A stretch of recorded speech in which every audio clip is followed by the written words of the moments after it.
নমস্কার বন্ধুরা, সবাইকে শর্মিষ্ঠার হেসেলে স্বাগত। আশা করি সকলেই খুব ভালো আছেন। আজ আপনাদের সাথে নতুন আরেকটি রেসিপি শেয়ার করব, যা হলো বাঁধাকপির কোপ্তাকারি। এটা আপনারা স্ন্যাক্স হিসাবেও খেতে পারবেন, অথবা তরকারি হিসাবে, কারি হিসাবেও কিন্তু খেতে পারবেন। এটা খুব দুটো তিনটে স্টেপ ফলো করলেই কিন্তু এটা তৈরি হয়ে যাবে, এবং এটা খুবই সহজে কিন্তু হয়ে যাবে বানানোটা, এবং এটা খুবই টেস্টি হবে। চলুন তবে রেসিপিটিতে যাওয়া যাক। এখানে আমি একটা বড় বাঁধাকপির অর্ধেকটা ভালো করে ধুয়ে নিয়ে তারপরে একটু মিহি করে কুচিয়ে নিয়েছি। আপনারা চাইলে গ্রেটার দিয়ে গ্রেডও করে নিতে পারেন। এবার হাফ টিস্পুন নুন দিয়ে এর সাথে ভালো করে মাখিয়ে রেখে দিতে হবে মিনিট 15-20, যাতে এর থেকে যে অতিরিক্ত জলটা থাকে বাঁধাকপির সেটা বেরিয়ে আসে। সেটা বাইন্ডিংয়ের ক্ষেত্রে ভালো হবে, জলটা থাকলে বাইন্ডিংটা ভালো হবে না। সেক্ষেত্রে বেসনটা বেশি দিতে হবে এবং টাইট হয়ে যায়, সেই জন্য জলটাকে বের করে দিলে এটা নরমও হবে এবং বাইন্ডিংটাও ভেতরটা শক্ত হবে না, নরম হবে, খেতে ভালো হবে। দেখুন, বাঁধাকপিটা 15-20 মিনিট বাদে সফটও হয়ে গেছে এবং জলও বেশ খানিকটা বেরিয়ে এসছে। এটা থেকে খুব বেশি বেরোয়নি, তবে বেশ খানিকটাই জল বেরিয়েছে। এবার ভালো করে জলটাকে এবার এখান থেকে নিংড়ে আলাদা একটা বাটিতে নিয়ে নিতে হবে বাঁধাকপিটাকে, এবং দিয়ে দিতে হবে 2-3টে শীষ ধনেপাতা কুচি, 1 টেবিল স্পুন নারকেল কোড়া,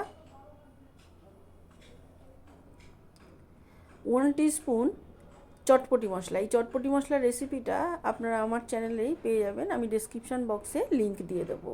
এটা দেওয়ার ফলে স্ন্যাক্সের স্বাদ কিন্তু বহুগুণে বেড়ে যাবে। আর দিয়েছি 2টো কাঁচা লঙ্কা, পরিমাণ মতো হলুদ গুঁড়ো, খুবই সামান্য, এটা 1/4 চামচেরও হাফ, আর 1/4 চামচের হাফ কাশ্মীরি লঙ্কার গুঁড়ো,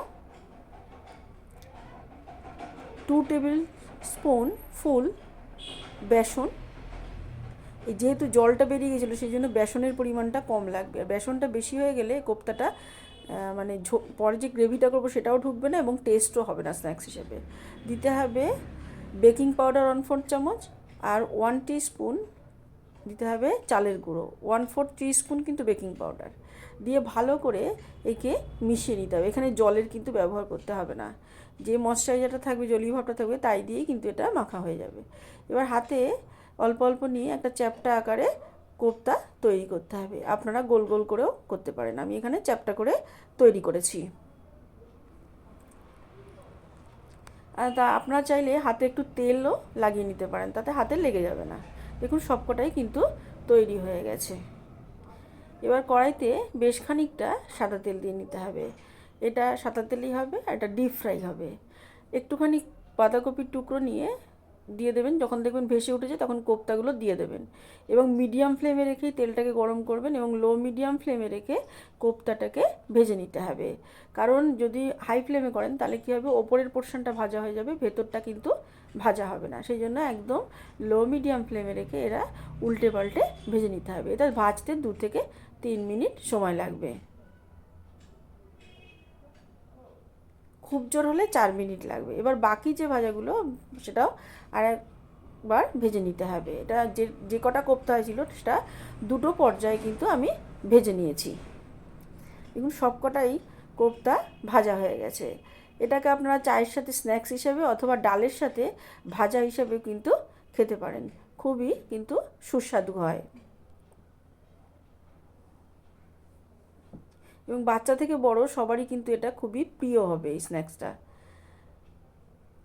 দেখুন ভেতরটা কত সুন্দর ভাজা হয়েছে। এবার যে গ্রেভিটা, সেকেন্ড স্টেপটা করব, গ্রেভিটা তৈরি করব।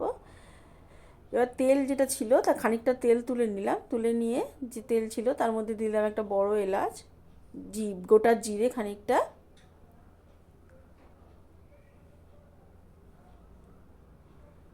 জিরাটা একটু হয়ে গেলে দিয়ে দিলাম 1/4 চামচ হিং, আর দিয়ে দিলাম হলুদ। তেলের পরে হলুদ দিলে রঙটা কিন্তু ভালো হয়।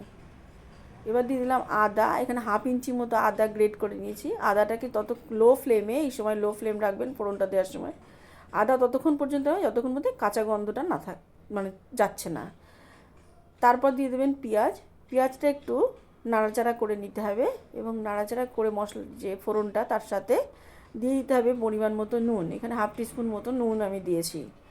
তারপরে দিয়ে দেবো টমেটো যে গ্রেট করে রেখেছিলাম, একটা মাঝারি সাইজের টমেটো নিয়েছি। আর এই পেঁয়াজটা নিয়েছিলাম একটা বড় সাইজের একটা পেঁয়াজ, একদম কুচিয়ে নিয়েছি। দিয়ে দিলাম 1/4 চামচ কাশ্মীরি লঙ্কার গুঁড়ো আর 1/4 চামচের একটু কম লঙ্কা গুঁড়ো। এখানে কিন্তু কাঁচা লঙ্কা বাটা দিইনি। এবার দিয়ে একে কষাতে হবে। যখন দেখবেন তেল অল্প অল্প করে ভেসে উঠেছে তখন বুঝবেন এটা খানিকটা কষানো হয়ে গেছে। এটা কষাতে 2 থেকে 3 মিনিট সময় লাগবে। তারপরে দিবেন 1 টেবিল স্পুন টক দই আর 8-10টা কাজু বাদাম গুঁড়ো করা, এছাড়াও পোস্ত একসাথে গুঁড়ো করে নিয়েছি। আপনারা চাইলে এটাকে পেস্ট করেও দিতে পারেন, আমি গুঁড়ো হিসেবে দিয়েছি এখানে, তাতেও কিন্তু খুব একটা অসুবিধা হয় না। এবং এটা দিয়ে মিনিট খানেক একদম লো ফ্লেমে কষিয়ে নেবেন। যখন দেখবেন এর একটা সুন্দর কালার এসছে এবং সম্পূর্ণ তেলটা ওপরে ভেসে উঠেছে তখন বুঝবেন এটা পুরোটাই কষানো হয়ে গেছে।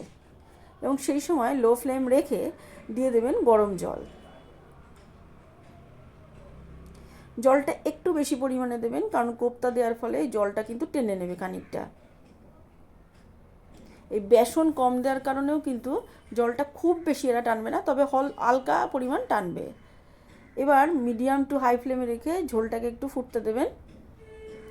ফুটে গেলে কমিয়ে দিয়ে মিনিট 2-3 একে একটু ঘন হওয়া অবধি অপেক্ষা করবেন। যখন দেখবেন ঘন হয়ে গেছে তখন লো ফ্লেমে নিয়ে যাবেন এবং একে কোপ্তাগুলো দিয়ে দেবেন এবং লো ফ্লেমে রেখে আরও মিনিট 2-3 একে ফুটতে দেবেন। কোপ্তা দেওয়ার পরে এই সময় দিয়ে দেবেন 1 টিস্পুন চিনি আর 1 কি 2টো কাঁচা লঙ্কা, কারণ যেহেতু আগে লঙ্কার গুঁড়ো দেওয়া হয়েছিল এই কাঁচা লঙ্কার ফ্লেভারটা কিন্তু এখানে খুবই ভালো লাগবে খাবারের সময়। দেখুন মিনিট 2-3 ফুটে গেছে লো ফ্লেমে। এবার দিয়ে দিতে হবে হাফ টিস্পুন মতো ঘি আর গরম মশলা। এই গরম মশলা রেসিপিটাও আপনারা আমার চ্যানেলে পেয়ে যাবেন, ডিসক্রিপশান বক্সে লিঙ্ক দিয়ে দেবো। দিয়ে এবার গ্যাসটাকে কিন্তু বন্ধ করে দিতে হবে, একটু ফুটিয়েই বন্ধ করে দিতে হবে এবং ঢাকা দিয়ে স্ট্যান্ডিং টাইমে রেখে দিতে হবে। মিনিট 5-7 পরে দেখুন ঢাকনাটাকে খুলে দিলাম, অসাধারণ ফ্লেভার বেরোচ্ছে এবং তৈরি হয়ে গেছে বাঁধাকপির কোপ্তা কারি। আপনাদের যদি এই রান্নাটি ভালো লাগে একটি লাইক, শেয়ার এবং কমেন্ট করে জানাবেন আপনাদের কেমন লাগলো।